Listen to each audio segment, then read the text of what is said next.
Islamic scholar مفتی محمد یوسف تیبی حفظہ اللہ تعالی، فاضل Medina university. الحمدللہ رب العالمین والصلاة والسلام علی رسولہ الکریم وعلی آلہ وصحبہ اجمعین۔ اشہد ان لا الہ الا اللہ وحدہ لا شریک لہ واشہد ان محمدا عبدہ ورسولہ صلی اللہ علیہ وسلم۔ آج ہمارے ساتھ چوتھا پارہ ہے۔ اس میں شروع میں اللہ تبارک و تعالیٰ فرماتے ہیں لن تنالوا البر حتی تنفقوا مما تحبون۔ جب تک تم وہ چیز اللہ کے راستے میں خرچ نہیں کر دیتے جس کو تم پسند کرتے ہو، تو اس وقت تک تم حقیقی نیکی کو نہیں پہنچ پاتے۔ یاد رکھیں، پچھلے پارے میں ہم نے پڑھا تھا کہ ردی چیزیں اللہ کے راستے میں مت دو کہ جس کو تم قبول نہیں کرتے۔ تو جو قابل استعمال کپڑا نہیں ہے، ردی ہے، وہ آپ کسی کو نہ دو۔ اور اس میں کہا جس کو خود پسند کرتے ہو وہ اللہ کے راستے میں دو۔ تو ان دونوں کے بیچ میں آپ جہاں چاہیں اپنا آپ کو سیٹ کر لیں۔ یہ اعلیٰ ایمان کی بات ہے، وہ ادنیٰ ایمان کی بات ہے۔ ایسا کپڑا مثلا جو آپ نے پہنا تھا اور نیا خرید لیا تو پہلے والا صدقہ کر دیا، تو وہ جائز ہے، ایسا ہی، اس میں کوئی برائی نہیں، لیکن وہ قابل استعمال تو ہو، ردی چیز نہ ہو۔ اور ادھر کہا جو سب سے زیادہ پسند ہے وہ، تو ان دونوں کے بیچ میں آپ اپنے آپ کو رکھیں جہاں بھی رکھنا ہے، کیونکہ یہ دونوں ایمان کا اعلیٰ اور ادنیٰ درجہ ہے۔ ابو طلحہ انصاری رضی اللہ تعالیٰ عنہ نے جب آیت نازل ہوئی تو انہوں نے اپنا جو سب سے پیارا باغ تھا وہ اللہ کے راستے میں خرچ کر دیا۔ تو بہر صورت یہ دل والوں کی باتیں ہیں۔ بعض لوگ اپنے اصل مال کا بھی 50%، 20%، 30% اللہ کے راستے میں دیتے ہیں، اور بعض لوگ زکوٰۃ بھی نکالتے وقت گھبراتے ہیں، اپنا حساب ہی نہیں کرتے اور اپنی زکوٰۃ کھاتے چلے جاتے ہیں۔ تو یہ بہت بری بات ہے۔ اللہ تعالیٰ مال دیتا ہے، ایسے ہی چھوڑ کر جاؤ گے؟ بچوں کے لیے فتنہ بنے گا۔ اس مال سے اپنی جنت بنا لو۔ اور اللہ تعالیٰ جب بھی مانگتا ہے دیے ہوئے سے مانگتا ہے، وَأَنفِقُوا مِمَّا رَزَقْنَاكُمْ، جو ہم نے دیا اس میں سے دو۔ اور اگر اللہ نہ بھی یہ بات کہے تو دیا تو اس کا ہی ہے، اس سے ہی دینا ہے۔ تو ہمیں یہ خاص طور سے اس رمضان میں رسول اللہ صلی اللہ علیہ وسلم بہت زیادہ صدقہ کرتے تھے، کریح مرسلہ، جیسے آندھی طوفان ہوتا ہے اس طرح صدقہ کرتے تھے۔ تو ہمیں صدقہ زیادہ کرنا چاہیے۔ اسی طرح عمر بن خطاب رضی اللہ تعالیٰ عنہ نے بھی اپنا جو خیبر کا حصہ تھا ان کو بڑا پسند تھا، وہ صدقہ کر دیا تھا۔ صدقے کی دو شکلیں ہوتی ہیں، ایک یہ کہ آپ دے دو اور بس آپ کا نہیں رہا اور کسی کا ہو گیا۔ ایک شکل یہ ہوتی ہے کہ آپ اس کو وقف کر دو کہ اصل مال نہ میرا نہ کسی اور کا، وہ اللہ کا رہے گا، اور اس کے جو فوائد ہیں وہ غریبوں میں بٹتے رہیں گے۔ تو یہ وقف خیری کا تصور بہت زبردست تصور ہے۔ شروع میں دینی تعلیم کے ادارے اسی سے ہی چلتے تھے۔ اوقاف کی جتنی زمینیں ہیں، حتیٰ کہ مسلمان تو مسلمان ہیں، ہندو اور عیسائی بھی اپنی عبادت گاہوں کے نام پر اوقاف کرتے تھے، اور وہ آج تک موجود ہیں۔ ان پر کسی نے مطلب حکومتوں کے پاس کھاتے میں وہ محفوظ ہیں، اگرچہ فزیکلی کسی نہ کسی حصے پر کسی نے قبضہ کر لیا ہو، لیکن وہ آج تک وہ اوقاف کے نام سے جانے جاتے ہیں۔ نبی صلی اللہ علیہ وسلم کی ٹوٹل زمین وقف ہو گئی تھی، تو آج بھی، اور حضرت عثمان بن عفان رضی اللہ تعالیٰ عنہ کی آج بھی وہ مدینہ میں اوقاف کی شکل میں موجود ہے۔ اس کے بعد کچھ سورہ آل عمران کی آیت نمبر 103 وغیرہ میں، 103 سے پیچھے یعنی 92 سے لے کر اگلی آیات میں قرآن حکیم نے حج کی فرضیت کا تذکرہ کیا ہے۔ ان اول بیت وضع للناس للذی ببکۃ مبارکا وہدی للعالمین۔ قرآن نے کعبۃ اللہ کو ہدی للعالمین کہا ہے، لوگوں کی ہدایت کا راستہ ہے۔ اور جس کے پاس اتنی طاقت ہو کہ وہ وہاں جا سکے، اس پر حج فرض ہو جاتا ہے۔ ہم لوگ انتظار کرتے ہیں بڑھیپے کا، بوڑھا ہوں گا تو حج کروں گا، یہ درست نہیں، بلکہ جیسے ہی حج فرض ہو، ٹھیک ہے اگر آپ مجبور ہیں 1 آدھ سال لیٹ کر سکتے ہیں، لیکن اس کو واجب ہے، فرض ہے، اسلام کا رکن ہے، فوراً کرنے کی کوشش کرنی چاہیے۔ اور حج وہی جو اچھی صحت میں ہو جائے۔ وہاں پر پھر یہ بزرگ جاتے ہیں، پوری دنیا کے لوگ جوانی میں آتے ہیں اور ہمارے لوگ بڑھیپے میں جاتے ہیں وہاں پر، اور پھر وہاں حالت خراب ہوتی ہے، عبادت پر اثر پڑتا ہے، راستہ بھول جاتے ہیں، زبان نہیں آتی، عقل پورا کام نہیں کرتی۔ تو ہمیں اس طرح نہیں کرنا چاہیے، بلکہ جیسے ہی حج فرض ہو ہمیں کوشش کرنی چاہیے کہ وہ نکل جائیں، چلے جائیں اور جا کر حج کر لیں۔ اس کے بعد لوگوں کو اتحاد کی دعوت دی ہے، کہا وَاعْتَصِمُوا بِحَبْلِ اللَّهِ جَمِيعًا وَلَا تَفَرَّقُوا، اللہ تعالیٰ کی رسی کو مضبوطی سے پکڑ کر اتحاد کر لو۔ یعنی اگر کوئی کہے، ایک آدمی 80% اسلام پر بیٹھا ہوا ہے، ایک آدمی 50 پہ بیٹھا ہوا ہے، ایک آدمی 30 پر بیٹھا ہوا ہے، تو 50 والا کہے جی تم تھوڑا اوپر آ جاؤ، تم تھوڑا نیچے آ جاؤ تو اتحاد کر لیں، اس طرح نہیں ہوتا۔ کئی جماعتیں اتحاد امت کی کے دعوے دار ہیں اور وہ کہتے ہیں جی جو ہمارے مشترکات ہیں اس کی بنیاد پر اتحاد کر لو، ایسے نہیں ہوتا۔ وَاعْتَصِمُوا بِحَبْلِ اللَّهِ جَمِيعًا وَلَا تَفَرَّقُوا، 4 کو پکڑو گے تو 4 ہو جاؤ گے، 5 کو پکڑو گے، 12 کو پکڑو گے 12 ہو جاؤ گے، 10 کو پکڑو گے 10 ہو جاؤ گے، 1 کو پکڑو گے تو 1 ہو جاؤ گے۔ تو اللہ کی رسی ایک ہے، اللہ ایک ہے، رسول ایک ہے صلی اللہ علیہ وسلم، ان کو پکڑو، ان کی پیروی کرو تو ایک ہو جاؤ گے۔ تو اسلام کی طرف سب ایک ہو سکتے ہیں، اسلام چھوڑ کر ایک ہونے کا تصور غلط ہے۔ اس لیے فرمایا فرقہ بازی میں مت پڑو اور اللہ کی نعمت کو یاد کرو کہ مدینے والوں تم آپس میں لڑتے تھے، اوس اور خزرج کی لڑائیاں چلتی تھیں اور اللہ نے تمہیں اسلام کی برکت سے ایک کر دیا۔ اے نبی صلی اللہ علیہ وسلم، اگر آپ ساری کائنات کی دولتیں لگا دیتے آپ ان کو ایک نہیں کر سکتے تھے، وَلَٰكِنَّ اللَّهَ أَلَّفَ بَيْنَهُمْ، اللہ نے ان کو ایک کر دیا۔ تو مسلمانوں کی جمعیت اور ان کا اتحاد اور اتفاق اور یگانگت یہ بہت بڑی مصلحت ہے، بہت بڑے فائدے کی بات ہے، اور مسلمانوں کے سب سے بڑے مسائل میں سے ان کا انتشار ہے۔ دشمن نے ان کو اتنا نقصان نہیں دیا جتنا انہوں نے خود آپس میں انتشار کی وجہ سے اٹھایا۔ تو یہ 103 نمبر آیت تھی۔ اس کے بعد اللہ تعالیٰ نے دعوت اللہ کا حکم دیا ہے 110 آیت میں۔ اللہ فرماتے ہیں کنتم خیر امہ، تم بہترین امت ہو، اخرجت للناس، تمہیں لوگوں کے لیے نکالا گیا ہے۔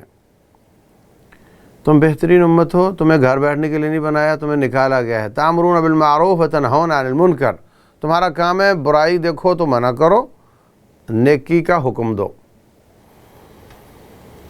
یہ کام انبیاء کا تھا۔ انبیاء آتے تھے، ایک زمانے میں کئی نبی آتے تھے۔ حضرت موسیٰ علیہ السلام بھی نبی ہیں، حضرت ہارون بھی نبی ہیں،